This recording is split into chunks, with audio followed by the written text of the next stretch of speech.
ተጭኖን የነበረውን ፍዳና መርገም በአባታዊ ስልጣኑ ከላያችን ላይ አንከባሎ የጣለ በኩረ ትንሣኤያችን መድኃኔ ዓለም ኢየሱስ ክርስቶስ ስሙ ለዘለዓለም የተመሰገነ ይሁን። አምላክን ያየንባት መስታወታችን ሕይወት ክርስቶስ የተገለጠባት አትሮንሳችን ምክንያተ ድኂን የመዳናችን ምክንያት እማ አምላክ ወላዲተ አምላክ ድንግል ማርያም በእናትነት ክብሯ ከፍ ያለች ትሁን። እሳት የሚያጠፋ የምስራች የሚያመጣ ጠባቂያችን አማላጅ ሞገሳችን ቅዱስ ገብርኤል በጥበቃው አይለየን። ከእሳት የዳኑ በሃይማኖት የጸኑ የሰለስቱ ደቂቅ ይልቁንም ነገ ቤተ ክርስቲያናችን መታሰቢያ የምታደርግለት የካህኑ የዜማችን መሠረትና ልክ የቅዱስ ያሬድ በረከት በሁላችን ላይ ይደር። አሜን። ትወደኛለህን? የዮሐንስ ወንጌል ምዕራፍ 21 ቁጥር 15። ዛሬ በዚህ መጠይቃዊ ቃል ተነስተን እውነት እግዚአብሔርን እንወደዋለን የሚል መሰረታዊ ጥያቄን እንመልሳለን። እርግጥ ነው አሁን በጅምላ እግዚአብሔርን ትወዱታላችሁ ብዬ ብጠይቅ መልሳችን ተመሳሳይ ነው። አዎ እግዚአብሔርማ የሚወደድ አባት ነው። ፈጥሮ ያከበረን ፈጣሪያችን ነው፣ እንወደዋለን። ዓለምን ፈጥሮ የሚመግብ የሚገዛ ነው፣ እንወደዋለን። ያልተፈቀደልንን በልተን ባላዘዘን ስፍራ ተገኝተን ጎስቋሎች ሆነን በወደቅን ጊዜ በራሳችን ኃጢአት ራሳችንን በበላን ጊዜ ነውር ገበናችን አሳፍሮን ቅጠል አሸርጠን ጫካ ውስጥ በተደበቅን ጊዜ አዳም ወዴት ነህ ብሎ የፈለገን ፈላጊያችን ነውና አዎ እግዚአብሔርን እንወደዋለን። መውደቃችንን አይቶ ያልተወንን በኃጢአት ጎሰቆሉ፣ መዓዛቸው ተለወጠ፣ ነውራቸው በለጠ ብሎ ያረሳንን እኛ በድለን መካስ ሲገባን በደለኞቹን ሊክሰን በራሱ ጥበብ በራሱ ዳኝነት ከሰማየ ሰማያት ወርዶ ከድንግል ማርያም ተወልዶ እኛ መሞት ያለብንን የኃጢአት ሞት እርሱ ሞቶ የተዋረደው ሥጋችንን ያከበረ በሞቱ ሞታችንን ያጠፋልን ደግ አባት ነውና አዎ እንወደዋለን።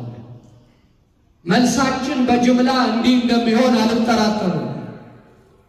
ችግሩ በጋራ መመለሳችን አይደለም። በተግባራዊ እውነቱ ላይ ተመስርተን ስናጠናው አሁን በምናነሳው መጽሐፍ ቅዱሳዊ ውሃ ልክ ራሳችንን ስንለካው ለካ የምንወደው በአንደበት እንጂ በሥራና በእውነት አይደለም ብለን ራሳችንን የምንለካበት እውነት ይገለጣል። ዛሬ እርሱን ከልብ የምንወድበትን ጸጋ እግዚአብሔር ይስጣል። አሜን በሉ። እሁድ እሁድ ቀዝቀዝ ትሉብኛላችሁ። ሐሙስ ሐሙስ 10 ሰው ሆኖ ሞቅ ይልብኛል። እስቲ በሉ አሜን በሉ። ምን ማለት ነው? አቤት። ስለዚህ አሜን በሉ። ይሁንልን። ዛሬ የተነበበው ንባብ ልብ ብላችሁ እንደሰማችሁ አምናለሁ። የዮሐንስ ወንጌል ምዕራፍ 21 ቁጥር 15 ጀምሮ ካህኑ አንብበውልን ሌሊት ካህናቱ አርአየ ስልጣኖ ላይ ለሞት በሞት ላይ ስልጣኑን ገለጠ እያሉ የትንሣኤውን ጌታ ሲያመሰግኑት ነበር። ከእነርሱ ምስጋና ጋር ተገናዝቦ ያለው ንባብ ተነበበልን። በሞት ላይ ስልጣኑን የገለጠ ጌታ እንዲህ አደረገ ብሎ ዮሐንስ የተናገረውን ቤተ ክርስቲያኒቱ አነበበች። ንባቡ ሲጀምር ምሳ ከበሉ በኋላ ይላል። ምን ካሉ? አሁን ምሳ ከበሉ በኋላ የሚለው ነገር ለምን አስፈለገ እንል ከሆነ ቀጣዩን የፍቅር ጥያቄ የጠየቀው ከጠገቡ በኋላ። አንዳንድ ሰው ረሃብ ላይ ሆኖ ሆዴ እየተላወሰ ስለ ፍቅር ትጠይቀኛለህ እንዲህ ሊል ይችላል። መቼም የተገላገለለት ሰው ከረሃብ የተገላገለ ሰው ስሜቱን ፈቃዱን ለመግለጥ አይሰንፍም። ሁሉ ነገራችንን በገሃድ ለመግለጥ አቅም ያስፈልገናል። ምሳ ከበሉ በኋላ ምሳ እንዴት በሉ የሚለው ግን ትንሽ መተረክ አለበት። ይሄ ምሳ ተራ ምሳ አይደለም። ይሄ ምሳ እኛ ልክ አዘጋጅተን በመርሃ ግብር በተቀናጀ ሁኔታ ለማዕድ እንደምንቀመጠው ባለ ስርዓት የተበላ ምሳ አይደለም። እንዲህ ይላል። ወደ ኋላ መለስ ስንል ክብር ይግባውና መድኃኒታችን ኢየሱስ ክርስቶስ በጥብርያዶስ ባህር አጠገብ ከአርድእት 2 ከደቀ መዛሙርት 5 በድምሩ 7 ደቀ መዛሙርት ወደ ነበሩበት ወደ ጥብርያዶስ ባህር ዳርቻ ሄደ ይላል። ወደ ጥብርያዶስ ጌታ የሄደው ዝም ብሎ አይደለም። ስምዖን ጴጥሮስ ጌታችን ተሰቅሎ ሞቶ ወደ መቃብር ከወረደ በኋላ በዚያ ሰሞን ለ5 ባልንጀሮቹ አሳ ላጠምድ ሄዳለሁ አላቸው። የያዘ አመል አይለቅም ይላል ትርጓሜ። አመል ስለማይለቅ ጌታ ዘወር ሲል አመሉ አገረሸበት። ምን ብሎ ነበር ኢየሱስ የጠራው? ከዛሬ በኋላ አሳ ማጥመድ ትተዋለህ፣ ሰውን አጥማጅ ትሆናለህ ብሎ በወንጌል መረብነት ሰውን ለእግዚአብሔር መንግሥት የሚሰበስብ ሐዋርያ አድርጎ ከአሳ አጥማጅነት ለይቶት ነበር። ሳምንት ሳይሞላው ወደ ቀደመ ግብሬ ልመለስ አለ። አመል አልለቀቀውም ነበር ጴጥሮስ። አንዳንዴ ጌታ ከለየን በኋላ ካከበረን በኋላ ለጸጋው ዙፋን አገልጋዮች ካደረገን በኋላ የመቅደሱ ባለሟሎች ካደረገን በኋላ የክርስትናን ጸጋ እንደ ካባ ከደረበልን በኋላ ስጋዊ አመል እያገረሸብን ገባ ወጣ በሚል ሕይወት የምንኖር የለም አለ። እግዚአብሔር አጠቃሎ ቤቱ ያቁመን። አሜን በሉ። ዛሬ አሜን በሉ። በግድ ነው ይምላል። አጠቃሎ ወደ ቤቱ ያግባ ነው ወገኖች። ገባ ወጣ ለምግብ ነው የሚያምረው። ምግብ እጅግም ሙክክ ብሎ ሳይበስል እጅግም ጥሬ ሳይሆን ኮርሸም ሲል ለጥርስ ያምራል። ገባ ወጣ ለምግብ እንጂ ለሕይወት አይሆንም ወገኖቼ። በጌታ ጉዳይ ገባ ወጣ ያለ ሕይወት አይገባም። ጴጥሮስ አመል አገረሸበትና አሳ ላጠምድ እሄዳለሁ አለ። አንዳንድ ጊዜ አንድ ቀስቃሽ ካለ ጉዳይ ሳናመዛዝን በጅምላ እንገባ የለ። ልክ እንደዚያ እነዚያም ባልንጀሮቹ አንተማ አሳ ልታጠምድ ከሄድክ እኛ ምን ሄዳለን ብለው አብረውት ሄዱ። እባካችሁ አንዱ ስለቀሰቀሰ መናጅ ሆናችሁ ባላገናዘባችሁት ነገር ውስጥ አትዳቱ። እግዚአብሔር ይጠበቀን ወገኖች። ቆም ብሎ ማሰብ ያስፈልጋል። ተያይዘው ሄዱ። የሚገርመው መጽሐፉን አንብቡ። ስለ ምሳ ለመነጋገር ነው ወደ ኋላ የተመለስኩት። ሌሊቱን ሙሉ በሚያውቁት ሙያና ጥበብ አሳ ለማግኘት ሲደክሙ ሲዳክሩ ሲቧጥጡ አሉ። ሌሊቱን ሙሉ ደክመው አንድ አሳ አልተገኘም። ድሮስ እግዚአብሔር የሌለበት ሥራ ከመባከን በቀር ምን ትርፋለው? ምን ትርፋለው? እግዚአብሔርን ይዘው የሰሩት እንደሆነ የለበሱት ይሞቃል፣ ያላመጡት ይዋሃዳል፣ ያሰቡት ይፈጸማል። ንጉሱን መያዝ ነው ዋናው። ንጉሳችሁን ያዙ። ሶሎሞን እኔ ግን ንጉሴን በላይ ላይ ሾምኩኝ። በእኛ ሰውነት ላይ የተሾመው ማን ነው? መሾም ያለበትስ ማን ነው? ንጉሳችን ጌታ ነው። ንጉሳችን እግዚአብሔር ነው። የሕይወታችን ራስ በረከት ሆኖ ሊቆጣጠረን ይገባል። በሕይወታችን መንገስ ያለበት እርሱ ብቻ ነው። እርሱ የሌለበት ድካም ነው። ዛሬ ግንቦት 10 የሰለስቱ ደቂቅ ዕረፍታቸው ነው።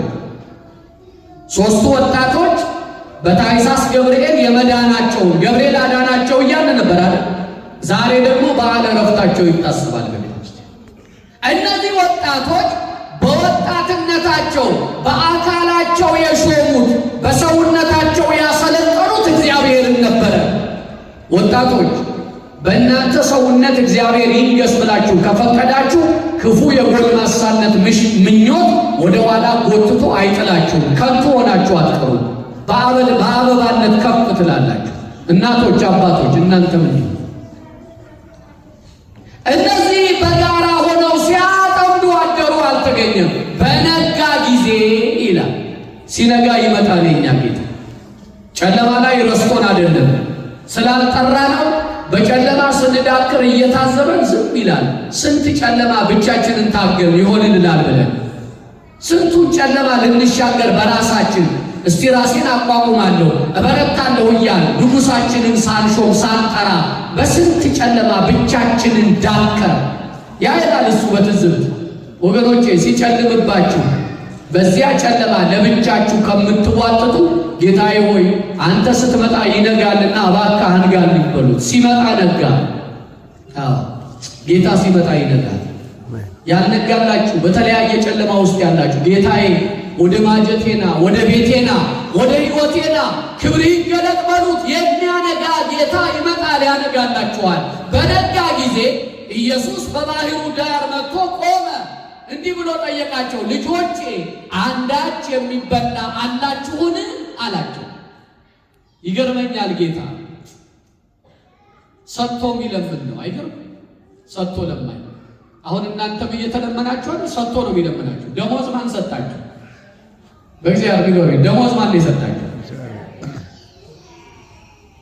አልተግባባንም ማለት ነው። እግዚአብሔር መልሱልኝ እኮ እግዚአብሔር ልትሉ በደንብ መልሱልኝ። ደሞዝ ማን ሰጣችሁ? እግዚአብሔር። ከፋዩ ማን ነው? ልብ በሉ። ምንድነው አሁን ከፋዩ ሲባል አሁን በፔሮል በባንክ ስለሚገባ እኔ የምሰራው ኤምጂኤም ነው እንዴ እሱ ነው ከፋይ ትሉኝ ይሆናል። እኔ ውጤቱ የመጣበትን አይደለም ደሞዝ ያልኩት። ደመወዙ የመጣው የላባችሁ ዋጋ የመጣው ጉልበታችሁ ተባርኮ መስራት ስለቻላችሁና ጊዜ የሚባል ጸጋ ስለተሰጣችሁ ነው አይደል? የበሬን ምስጋና ወሰደው ፈረሱ እንዳይሆን ከፋ ኤምጂኤም ነው ብላችሁ ካሰባችሁ ተሳስታችሁ። ጊዜ ነው እግዚአብሔር የሰጠን። ስለዚህ ደመወዛችን እርሱ ነው። እሱ ከሰጠ በኋላ መልሶ ይለምነናል። ልጆቼ አስራታችሁን ክፈሉ እያለ ሰጥቶ የሚለምን ጌታ ነው። አንዳች የሚበላ አላችሁን አላቸው። ጴጥሮስ ምን አለ? ጌታ ሆይ ሌሊቱን ሙሉ እኮ እኛ ስናጠምድ አድረናል፣ አሳ አልያዝንም፣ ምንም የለንም አለ። መረቡን በስተቀኝ ጣሉት አለ። ለካ ባህሩ አሳ ማመንጨት አለመቻሉ አይደለም ችግሩ፣ ከእግዚአብሔር ጋር አለመስራቱ ችግሩ። ወገኖቼ እያለ የለም እግዚአብሔር ከሌለ እያለ የለም። እግዚአብሔር ከሌለ የጨበጣችሁት ብዙ ባዶና ምንም ይሆናል። እባካችሁ እግዚአብሔር ይግባ ወደ ሕይወታችሁ። እግዚአብሔር ይግባ ወደ ኑሯችሁ። እግዚአብሔር ይግባ ወደ ትዳራችሁ። እግዚአብሔር ይግባ ወደ ልጆቻችሁ። እሱ ሲገባ ባዶ የሆነው ምሉ ይሆናል። ለካ ችግሩ ባህሩ አሳ ማጣቱ አይደለም፣ ጌታ ስላልነበረ ነው። በስተቀኝ ጣሉት። ላሳጥረው 153 ታላላቅ አሳዎች አሉ። 150ው ኋላ እያመኑ የሚመጡ የምዕመናን፣ ሦስቱ የሥላሴ ምሳሌ ብለው አበው ተርጉመውታል። 153 ግንና ታላላቅ አሳዎች ነው የሚለው ወገኖቼ። ሊያው 153 መረባቸው እስኪቀደድ ድረስ ሰብስበው ትንንሹ አይደለም ትልልቅ አሳ። እግዚአብሔር ሲሰጥ አሳንሶ አይሰጥም። እኔ እዚህ አሜሪካ ከመጣሁ በኋላ በጣም የምደነቀው ነገር አሜሪካ ውስጥ ትንሽ የሚባል ነገር የለም። አሁን ቡናም ልጠጡ ውስጥ ሄዱ። እኔ አሁን ትንሽ እንደው ስሞል ስትሉት ራሱ ዝም ብሎ አንድ ጃምቦ ቢመስል ነው የሚመጣላችሁ። ትንሽ የሚባል ነገር የለም። አሁን አሜሪካ ላይ ትልልቅ ሆነ ጉዳዩ ሳይ የእግዚአብሔር ስጦታ አነጻጽርበታለሁ። እኔ ገጠመኞቼን ሁሉ ወደ መንፈሳዊ ትርክት ነው ወስዳቸው ህሊና እንዳይበረዝ። እግዚአብሔርም ሲሰጥ አያችሁ ታላላቅ ዓሣ ሰጣቸው፣ ያንን መጎተት እስኪያቅታቸው ድረስ። ለካ ወገኖቼ እያለ ያጣነው ጌታ ኢየሱስ ከሕይወታችን ርቆ ነው። ናልን በሉት ይምጣልን፣ ናልን በሉት ድረስልን በሉት ይድረስልን። እሱ ሲመጣ እሱ ሲደርስ እናገኛለን። ለያውም ትልሉ ወደ ምድር በወጡ ጊዜ ይላልባቸው ወደ ምድር ሲወጡ ረመጥ እሳት ላይ ዓሣ ተጠብሶ ተዘጋጅቷል። ማን እንደጠበሰው እሳቱ ከየት እንደመጣ አይታወቅም። እዚያ ወጣ ሲሉ እሳትና የተጠበሰ ዓሣ አዩ። መተርጉማን ይሄን መላእክት አዘጋጅተውታል ይላል።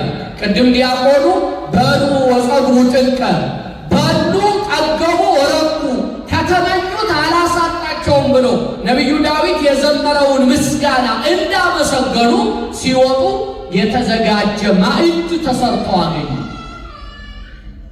ያንን ማዕድ ተቋደሱ። መጀመሪያም የገፋቸው ሆድ ነበር። የሆድን ጥያቄ መመለስ ለእግዚአብሔር በጣም ጥቂቱ መለሰላቸው።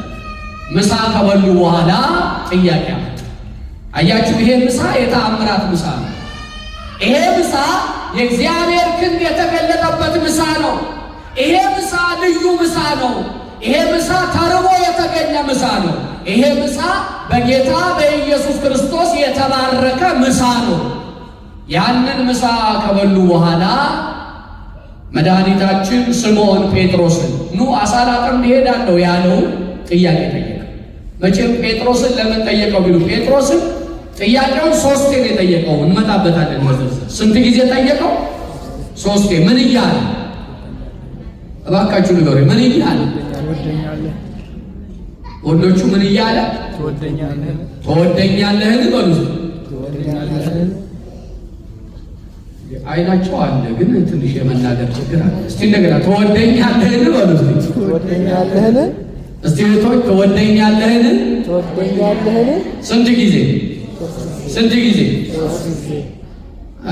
መቼም የማይተማመን ባልንጀራ በየወንዙ ይማማላል አይነት ሆኖ አሁን አንድ ደጋግሙ አሁን ቤት ስትገቢ አካልሽ የቤትሽ ራስ የቤት ንጉሥ ባል ትወጂኛለሽ ብሎ ሶስት ቢጠይቅ ኧረ እንደምን ጉዳ ፈላ ደግሞ ዛሬ ምን አይነት ጥያቄ ነው አይደል የምትባባሉ? ለጥያቄው ቶሎ አንመልስም፣ እንጠረጥረዋለን ሲመላለስ። እሷም አሁን ቤት ገብታ ወልዳ ከብዳ አኩርታ ትልቅ ከሆነች በኋላ ብላ ማታውቀው ነው ዛሬ ትወደኛለህን ብትላችሁ ሶስት ጊዜ። ኧረ ጉድ ፈልቷል። ሶስት የጠየቀው ጴጥሮስ ሶስት ጊዜ ሲጠይቀው ሶስት ጊዜ እንደ ካደ አስታውሶ አሁንም ጌታ ለካ ይቅር አላለኝም ማለት ነው ብሎ ተጨንቋል ጴጥሮስ። ሶስቴ እንደ ካደው ሶስቴ ጠየቀ። ወገኖቼ መጀመሪያ አንውደቅ። እግዚአብሔር ያቁመን። አሜን በሉ። እግዚአብሔር ያቁመን። እግዚአብሔር ያጽናን። ከፍቶ ከሚጥል የሰይጣን ፈተና ይሰውረን። መጀመሪያ አንውደቅ። ከወደቃችሁ ግን አትስቱ። ከወደቃችሁም አትስቱ። የወደቀውን የሚያነሳ የእግዚአብሔር እጅ አለ። ስንት ዘመን ወደቀ። ነገም ከነገ ወዲያም እግዚአብሔር ይደግፈን እንጂ ደግሞ አቅም አጥተን ብንወድቅ አንድ እውነት እነግራችኋለሁ፣ በየትኛውም መመዘኛ እኔ የተቆለፍኩበት የኃጢአት ሳጥን አይሰበርም ብላችሁ እንዳትጨነቁ። ያንን የኃጢአት ሳጥን ሰብሮ ከአመድ የተገኘውን ወርቅ ወልወል አድርገው ወደ ስፍራው እንደሚመልሱት ጌታም በንስሐ አንስቶ አጥቦ እንደገና ያቆመናል። እግዚአብሔር ድንቅ ነው። ተስፋ እንዳትቆርጡ። እስመ ሰበረ ኆኃተ ብርቅ በመዝሙር ነቢየ እግዚአብሔር ዳዊት በመዝሙር 106 ቁጥር 17 ላይ ከቁጥር 16 ጀምሮ እስመ ሰበረ ኆኃተ ብርቅ የነሐሱን ደጆች ሰብሯል፣ የብረቱን መወርወሪያ ቆርጧል ብሎ እግዚአብሔርን ያመሰግነዋል። የሲኦልን ስልጣን ሽሮ የገነትን ደጃፍ መክፈቱን በዓይነ ትንቢት እያየ እያየ የተናገረው ቃል ነው። ወገኖቼ ሰይጣን እኛ ላይ ተስፋ መቁረጥ የሚባል የብረት ቁልፍ ቆልፎ ተስፋ ሊያስቆርጥ ቢያስጎነብሰን ጠላቴ ሆይ በወድቅ እነሳለሁና በዚህ ደስ አይበልህ። ያንተን የብረት ሰንሰለት ቆርጦ እኔን ልጁን ነፃ የሚያደርግ ኢየሱስ ክርስቶስ የሚባል ጌታ አለኝ ብላችሁ አሳፍሩ። ሰይጣን ይፈር፣ እግዚአብሔር ይክበር። የሚያነጻን የሚያከብረን ጌታ ኢየሱስ ክርስቶስ አለን። አንዳንዴ እኮ በልጅ እንኳ ተስፋ እንቆርጣለን ብላችሁ ልጅ ከሕግ ሲወጣ ከሥርዓት ሲያፈነግጥ እናንተ በወደዳችሁት ቅርጽና መልክ አልኖር ሲል ከእንግዲህስ በቃኝ እሱን የምሸከምበት ትከሻ የለኝም ብሎ አባት ይሰለቻል። እስመ አቡየ ወእምየ ገደፉን፣ አባትና እናት የተውኝ አለ። እናት ትሰለች ይሆናል፣ ሰው ናታ፣ ትደክማለች፣ ትዝላለች። ነገሮችን መቋቋም የምትችልበት ሰብአዊ አቋም ታጣለች። እናትና አባቴ ተውኝ አለ። እግዚአብሔር ግን ተቀበለኝ አለ። የሚቀበል ጌታ አለ። እንዳትሰበሩ፣ እንዳታጎለብሱ። ጴጥሮስ 3 ጊዜ ክዶታል ለአንዲት ገረድ ብሎ። አንተ አነጋገሪ ይገልጣል ከናዝሬቱ ከኢየሱስ ጋር ነበር ካለች ንግግሩ ራሱ ማንነቱን ይገልጥ ነበር። ወገኖች እኛ መገለጫ ያለን መዓዛችን መገለጫችን። ነገ ቤተ ክርስቲያናችን የቅዱስ ያሬድን በዓል ታከብራለች። አሁን ሰንበት ተማሪዎቹ ያሬድ ብለው እንዳስታውሱ መገለጫችን ቅዱስ ያሬድ ነው። ቤተ ክርስቲያናችን ከጉልላቷ እስከ መሰረቷ ድረስ ጌጥ የሆነላት ልክ የሆነላት ሞገስ የሆነላት ቅዱስ ያሬድ ነው። የኢትዮጵያ ቤተ ክርስቲያንን የዜማ ልክና መሰረት በእንብርክክ ብትጓዙ በየትኛው ማለት አታገኙትም። ጸጋዋ ነው ያሬድ፣ ልብሷ ነው ያሬድ፣ ሞገሷ ነው ያሬድ። መገለጫ አለን። ያሬድ ያመሰገነው እግዚአብሔርን ነው በዜማ ሌላ የምስጋና ርዕስ የለው። ዘመን ነው አምጥቶ አንዳንድ ውዳሴዎቻችን ለሰው ግብር ሆነው የተለወጡት ከዘመን በኋላ ነው። ቅዱስ ያሬድ ምስጋናውን ጠቅሎ የሰጠው ለእግዚአብሔር። ወገኖቼ አነጋገር ይገልጣል አለችው። የሚገርመው መካዱ አይደለም። እኔ ደጋግሜ አንስቼዋለሁ። መውደቅማ ማንም ይወድቃል። ደግሞ ከመውደቅ በላይ አወዳደቁ እንዴት ድንቅ ነበር! አላውቀውም ማለቱ አይደለም ድንቁ፣ ሰውየውን አለ። ስሙን እንኳን ለመጥራት አልፈቀደም። ሰውየውን አላውቀውም። ሰውየው ያለው እኮ ኢየሱስን ነው። አይገርም? ጌታ ሆይ ሁሉ ቢክዱ እኔ ያለው ካለ በኋላ አንዲት ገረድ መጣ። ገረድ ብሎ እኮ የገለጻት ዝም ብሎ እንዳይመስላችሁ። ምንም ልታደርገው ማትችል፣ ባለፈው ሳምንት ማስጨው ምንም ልታደርገው ማትችል አንድ ደካማ ሴት መጣ። አንተ ከኢየሱስ ጋር ነበር፣ ካነጋገር ይገልጣል ስትለው ሰውየውን አላውቀውም። ወገኖቼ አቆላምጠው የጠሩን በመከራ ቀን ሴትየዋን ሰውየውን ሊላችሁ ይችላል። አቆላምጠው የጠሩን ዛሬማ በምቹ ጊዜማ መቆለማመጥ ምን ችግር አለው? ማሬ ምቹ ነው ዛሬ። ሃኒ ምቹ ነው ዛሬ። ውዴ ምቹ ነው ዛሬ። እርግጥ ነው ተቆለማመጡ መጥፎ አይደለም ይሄ በራሱ። በነገራችን ላይ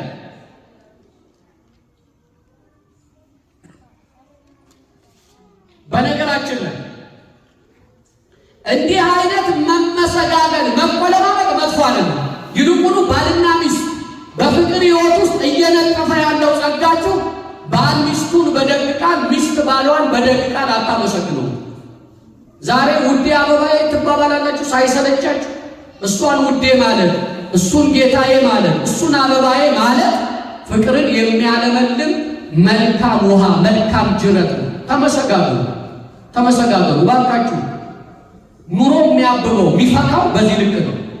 ይሄ በሌላ ትምህርት እንመለስበታለን። ልመለስ ወገኖች፣ ልብ ብላችሁ አስተውሉ። ሰውየውን አላውቀውም ብሎ የካደውን ስምዖን ጴጥሮስን የዮና ልጅ ስምዖን ሆይ ከነዚህ ይልቅ ትወደኛለህን አለ።